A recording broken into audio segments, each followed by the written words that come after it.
Hi everybody, Martyn at Flicker Feathers again today. I'm tying the Bauer crab, right, Willie Bauer's permit fly. It's a great pattern to have in your box. Not just for permit, a lot of things like this on the flats. It's a fairly easy fly to tie really as well, and it works great. As always, I'll put a materials list in the description, along with a link to the Patreon page for anyone that wants to support the channel, get access to the members only content, the monthly online fly tying meetings, and enter the giveaways. You can also subscribe, hit the bell button so you get notified of the new videos. That's all, I appreciate it. So I've got my hook and my vise, and I'm using a Gamakatsu SL12, and this is size 2. I'd say 101 and 2 is probably the size with this hook model, but I believe it was originally tied on a TMCO 800S or a Mustad 3407. I don't use TMCOs in the salt. I'd maybe go for a Mustad, but no for where I'll be fishing this, where there are plenty of trigger fish around. If you use the Mustad or a stainless hook, what actually Willie Bauer used to do as well, he would bend the eye so that it was pointing down as the hook sits at the moment, so when the fly flipped it would be like a jig hook style almost, and open the gape a bit more. But I can't do that with this hook, it'll just snap. The SL12 is a different, it's an alloy, it's not as flexible as the stainless. And I'm just putting on here, this is a medium lead dumbbell. Obviously you can adjust the weight.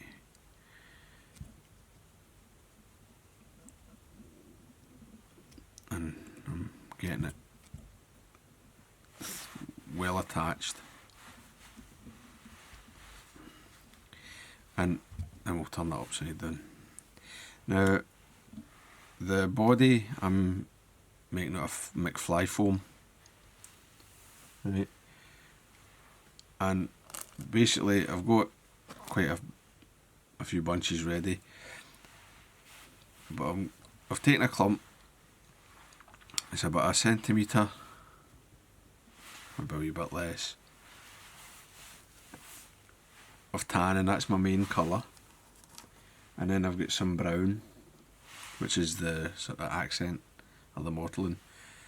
And I'm taking the full thickness of my tan piece, and from the brown I'm just ripping off wee strands, just lie them in against it. You get a wee twist and they grip each other.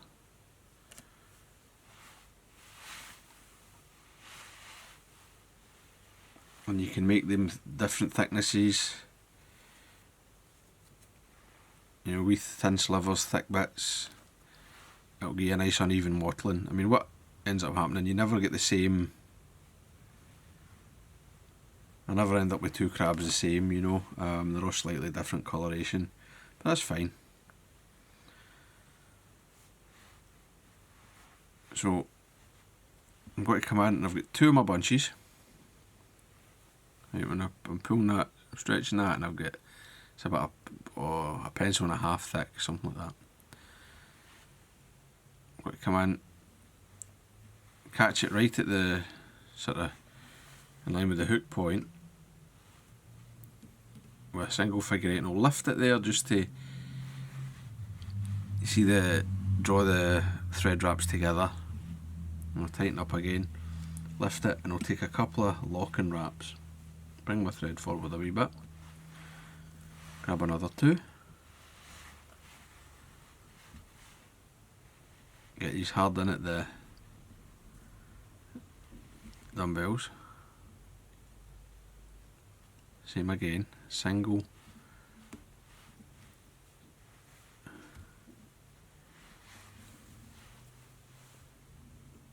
figure 8, locking wrap, And you might think that's not very secure, but there's going to be so much adhesive on the bottom of this that you'll be fine.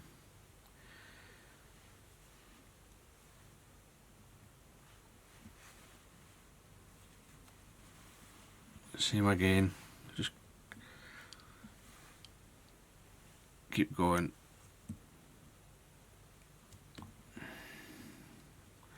Now you could probably do this with two great big clumps, but I think the tying goes a wee bit better if you do it with smaller bunches. That's up to yourself. I think also you get sort of better mottling.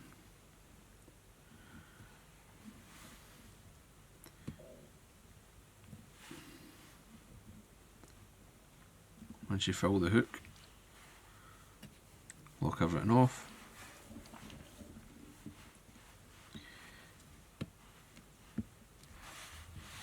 You're ready to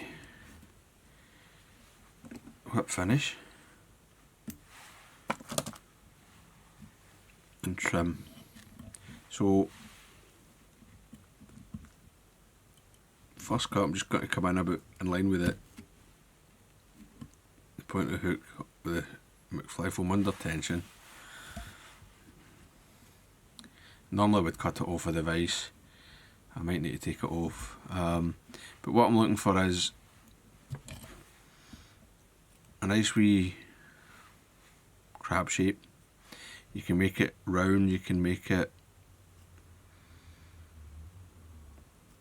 more oval. It's up to yourself.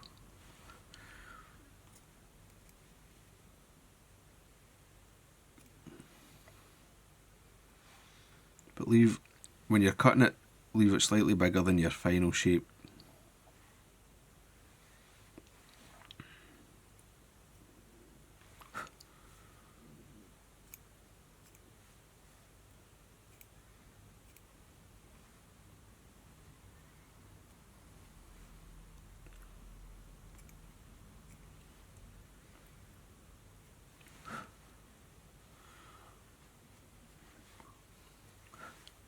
Now when you're sort of more or less happy with the shape, right, I've got something like this which is fairly crab-like. You can still, at this, I mean, nothing's fixed yet, you can sort of adjust it. I'm going to come in with a lighter. I'm going to turn this way just so I can get better access with the flame.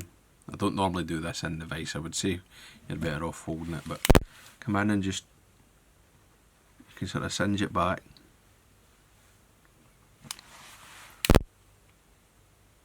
But be very careful, you can easily set McFly foam on fire.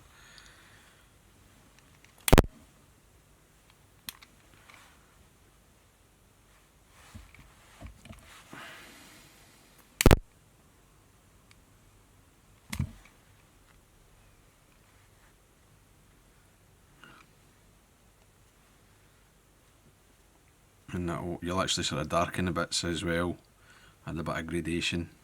I know it's not really the purpose of it, but it seals that in the shape. And then I'm just going to bounce it along the bottom. I don't want anything on the underside. I don't want any fibre on the underside of the hook here. And I've got something like this. And then I'm ready for my eyes. So I've got just a pair of epoxy crab eyes here. It's up to yourself which ones you use. You could use red, tan, black. And you can make them smaller. You can, if you want, you can use the eyes that are just burnt nylon. Whatever your preference is. I like a prominent eye. I'm going to cut the stalks like half, so they're about, the length of the stem is half the body width. I'm going to cut them to a sharp point.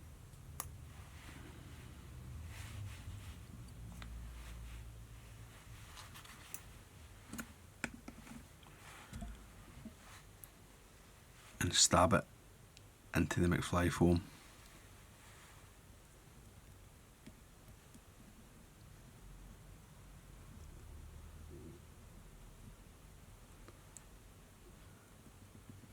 Which is why you want it to be sharp.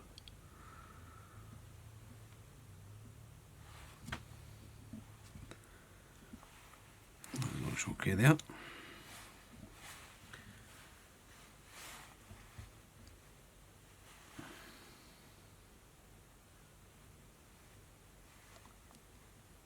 Get that one in.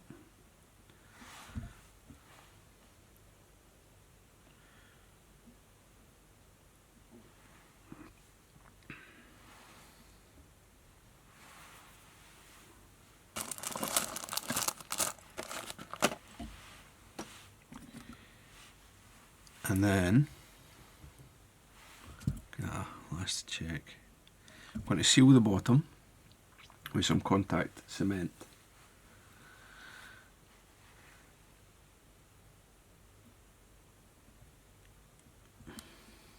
Just coat the entire underside. Now, I would suggest really what you want to do is get a load of bodies on the go, get them tied up, get them ready, and then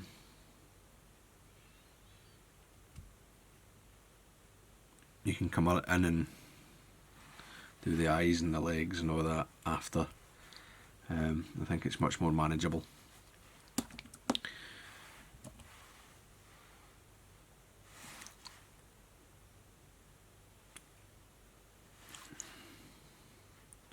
Now, the original was Pliobond, I believe, which I can't get here, basically. It can't be shipped by air,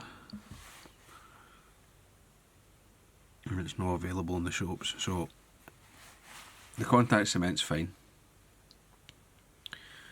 I mean, that soaks in, it'll grip everything.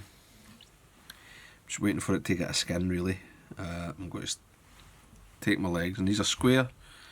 There's square rubber bands, are square rubber legs, square latex, which can be quite hard to get a hold of. I buy these from Lure Parts online, but they're not in the fly tying section. They're in the jig skirt material section on that website. I'll put a link in the description. Just lick my finger, just tap that on.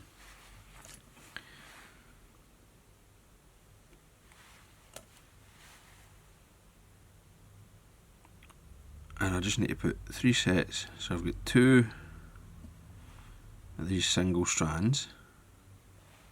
I'm putting them parallel to the hook shank, basically, and they're on the opposite side of the hook shank from the eye, right? This one's run nearly right along the hook shank. And then for the front, it's up to you. You can use a single leg, or as I'm going to do, take a double, with 2 still together, to make claws. Just put them on there. Just press them in. The contact adhesive will grab them.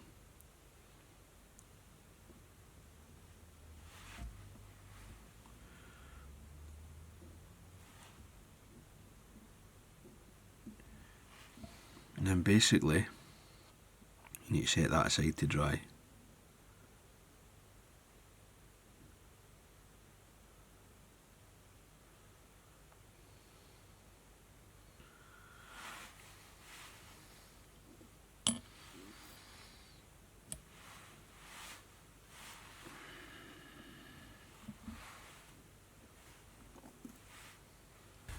Okay, so I'm back and the crab's basically all glued up. I've given this a second coat of glue on the underside just to secure the legs well in place. And the last thing to do is just tie some knots in the legs. What I basically like to do, you can tie the knot the legs first if you want, before you stick them in, but I prefer to do it this way.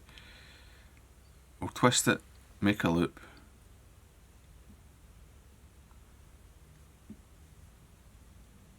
pull the tag end through,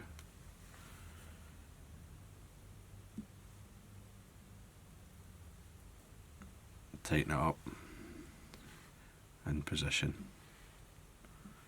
Sometimes you need to get a wee pull.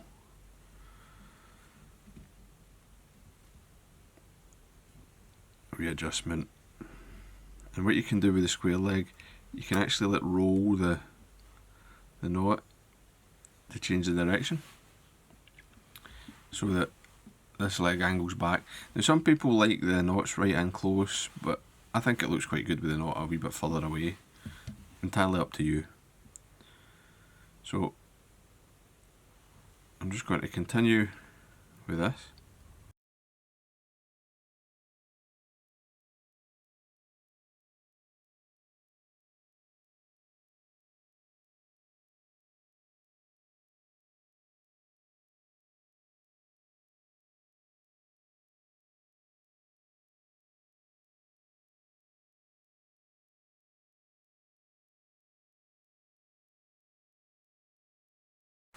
So once you've got all your knots tied, it's time to trim the claws. I like them to be quite short, and I'll leave my legs fairly long, so you get plenty of movement.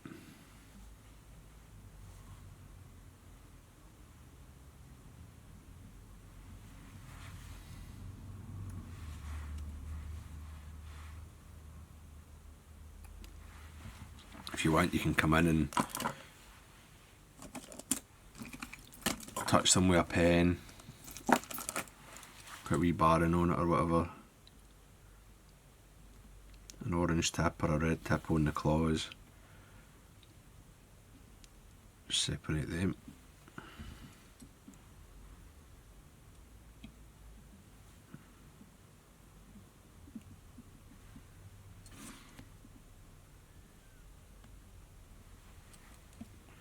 There you go, that's basically a crab, Bauer crab.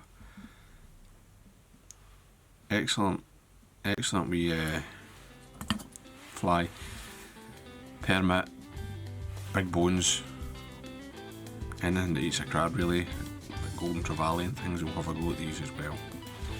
So I hope that was useful, hope you enjoyed it. If you did, please remember to give me a thumbs up below and subscribe to the channel. Get lines guys, bye.